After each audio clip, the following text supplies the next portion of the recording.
Right now, you have a movie playing inside your head. It's an amazing multi-track movie. It has 3D vision and surround sound for what you're seeing and hearing right now.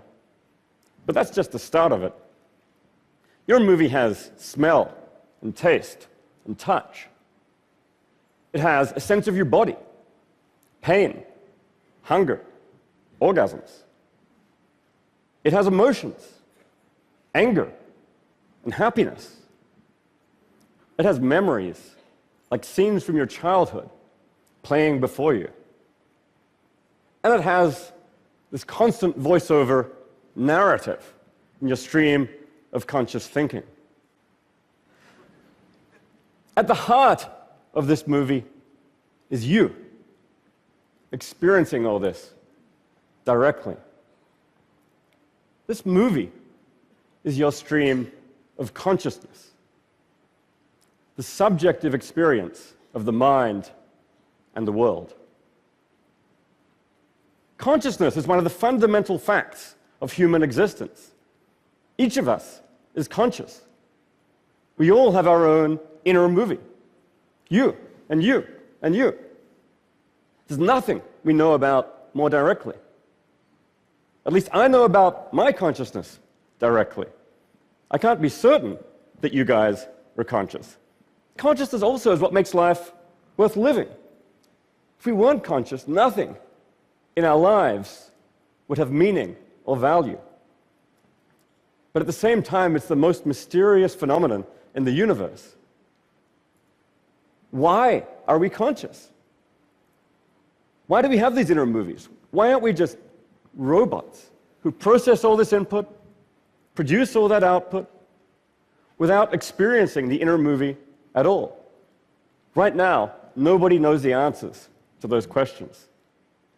I'm going to suggest that to integrate consciousness into science, some radical ideas may be needed. Some people say a science of consciousness is impossible. Science, by its nature, is objective. Consciousness, by its nature, is subjective. So there can never be a science of consciousness. For much of the 20th century, that view held sway. Psychologists studied behavior objectively. Neuroscientists studied the brain objectively. And nobody even mentioned consciousness. Even 30 years ago, when TED got started, there was very little scientific work on consciousness. Now, about 20 years ago, all that began to change. Neuroscientists like Francis Crick and physicists like Roger Penrose said now's the time for science to attack consciousness. And since then, there's been a real explosion, a flowering of scientific work on consciousness. And this work has been wonderful, it's been great, but it also has some fundamental limitations so far. The centerpiece of the science of consciousness in recent years has been the search for correlations between certain areas of the brain and certain states of consciousness. We saw some of this kind of work from Nancy Kanwisher and the wonderful work she presented just a few minutes ago. Now we understand much better, for example, the kinds of brain areas that go along with the conscious experience of seeing faces, or of feeling pain, or of feeling happy. But this is still a science of correlations.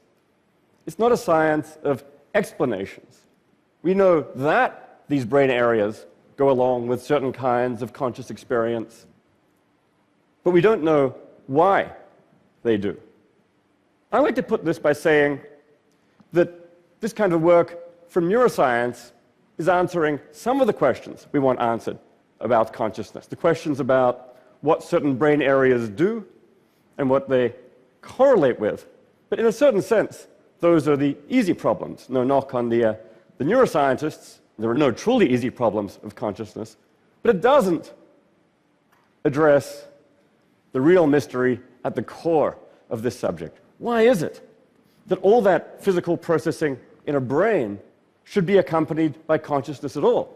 Why is there this inner subjective movie? Right now, we don't really have a bead on that. Now you might say, let's just give neuroscience a few years. It'll turn out to be another emergent phenomenon, like traffic jams, like hurricanes, like life, and we'll figure it out. The classical cases of emergence are all cases of emergent behavior. How a traffic jam behaves, how a hurricane functions, how a living organism reproduces and adapts and metabolizes. All questions about objective functioning. You could apply that to the human brain and explaining some of the behaviors and the functions of the human brain as emergent phenomena. How we walk, how we talk, how we play chess. All these questions about behavior. But when it comes to consciousness, questions about behavior are among the easy problems. When it comes to the hard problem, that's the question of why is it that all this behavior is accompanied by subjective experience? And here are the standard paradigm of emergence, even the standard paradigms of neuroscience, don't really so far have that much to say. Now, I'm a scientific materialist at heart. I want a scientific theory of consciousness that works. And for a long time, I banged my head against the wall, looking for a theory of consciousness in purely physical terms that would work. But I eventually came to the conclusion that that just didn't work for systematic reasons. It's a long story, but the core idea is just that what you get from purely reductionist explanations in physical terms, in brain-based terms, is stories about the functioning of a system, its structure, its dynamics, the behavior it produces. Great for solving the easy problems, how we behave, how we function. But when it comes to subjective experience, why does all this feel like something from the inside? That's something fundamentally new, and it's always a further question. So I think we're at a kind of impasse here. We've got this wonderful, great chain of explanation. We're used to it, where physics explains chemistry. Chemistry explains biology. Biology explains parts of psychology. But consciousness doesn't seem to fit into this picture. On the one hand, it's a datum that we're conscious. On the other hand, we don't know how to accommodate it into our scientific view of the world. So I think consciousness right now is a kind of anomaly, one that we need to integrate into our view of the world, but we don't yet see how. Faced with an anomaly like this, radical ideas may be needed. I think that we may need one or two ideas that initially seem crazy before we can come to grips with consciousness scientifically. Now, there are a few candidates for what those crazy ideas might be. My friend Dan Dennett, who's here today, has one. His crazy idea is that there is no hard problem of consciousness. The whole idea of the inner subjective movie involves a kind of illusion or a confusion. Actually, all we've got to do is explain the objective functions, the behaviors of the brain, and then we've explained everything that needs to be explained. Well, I say, more power to him. That's the kind of radical idea that we need to explore if you want to have a purely reductionist, brain-based theory of consciousness. At the same time, for me and for many other people, that view is a bit too close to simply denying the datum of consciousness to be satisfactory. So I go in a different direction. In the time remaining, I want to explore two crazy ideas that I think may have some promise. The first crazy idea is that consciousness is fundamental. Physicists sometimes take some aspects of the universe as fundamental building blocks: space and time and mass. They postulate fundamental laws governing them, like the laws of gravity or quantum mechanics. These fundamental properties and laws aren't explained in terms of anything more basic. Rather, they're taken as primitive, and you build up the world from there. Now, sometimes the list of fundamentals expands. In the 19th century, Maxwell figured out that you can't explain electromagnetic phenomena in terms of the existing fundamentals, space, time, mass, Newton's laws. So he postulated fundamental laws of electromagnetism and postulated electric charge as a fundamental element that those laws govern. Well, I think that's the situation we're in with consciousness. If you can't explain consciousness in terms of the existing fundamentals, space, time, mass, charge, then as a matter of logic, you need to expand the list. The natural thing to do is to postulate consciousness itself as something fundamental, a fundamental building block of nature. This doesn't mean you suddenly can't do science with it. This opens up the way for you to do science with it. What we then need is to study the fundamental laws governing consciousness, the laws that connect consciousness to other fundamentals, space, time, mass, physical processes. Physicists sometimes say that we want fundamental laws so simple that we could write them on the front of a T-shirt. Well, I think something like that is the situation we're in with consciousness. We want to find fundamental laws so simple we could write them on the front of a T-shirt. We don't know what those laws are yet, but that's what we're after. The second crazy idea is that consciousness might be universal. Every system might have some degree of consciousness. This view is sometimes called panpsychism. Pan for all, psych for mind. Every system is conscious, not just humans, dogs, mice, flies, but even Rob Knight's microbes, elementary particles. Even a photon has some degree of consciousness. The idea is not that photons are intelligent or thinking. You know, it's not that a photon is racked with angst because it's thinking, I'm always buzzing around near the speed of light. I never get to slow down and smell the roses. No, not like that. But the thought is maybe photons might have some element of raw subjective feeling, some primitive precursor to consciousness. This may sound a bit kooky to you. I mean, why would anyone think such a crazy thing? Some motivation comes from the first crazy idea, that consciousness is fundamental. If it's fundamental, like space and time and mass, it's natural to suppose that it might be universal too, the way they are. It's also worth noting that although the idea seems counterintuitive to us, it's much less counterintuitive to people from different cultures, where the human mind is seen as much more continuous with nature.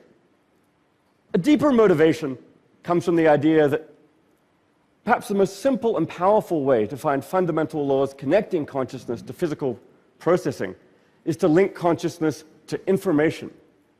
Wherever there's information processing, there's consciousness. Complex information processing, like in a human, complex consciousness. Simple information processing, simple consciousness. A really exciting thing is in recent years, a neuroscientist, Giulio Tononi, has taken this kind of theory and developed it rigorously with a mathematical theory.